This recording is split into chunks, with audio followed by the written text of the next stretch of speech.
కౌశిక్ రెడ్డి ఇంటిపై నిన్న కాంగ్రెస్ పార్టీ నాయకుల దాడికి నిరసనగా మాజీ మంత్రి ఎమ్మెల్యే హరీష్ రావు పిలుపు మేరకు హైదరాబాద్కు బయలుదేరిన బీఆర్ఎస్ నాయకులను పోలీసులు అరెస్ట్ చేసి పోలీస్ స్టేషన్కు తరలించారు.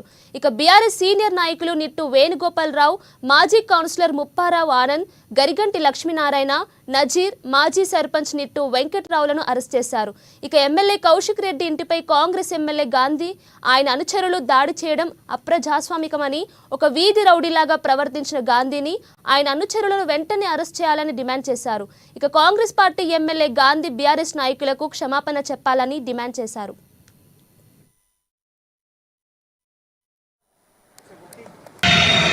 TRS party MLA Kaushik Reddy గారు టీఆర్ఎస్ పార్టీ నుంచి గెలిచి పార్టీకి ద్రోహం చేసి పార్టీని వీడి కాంగ్రెస్లో చేరిన అరికపూడి గాంధీ గారి మధ్య మాటల యుద్ధం నడిచిన తర్వాత ఇద్దరు పెద్ద సవాళ్ళు విసురుకున్న తర్వాత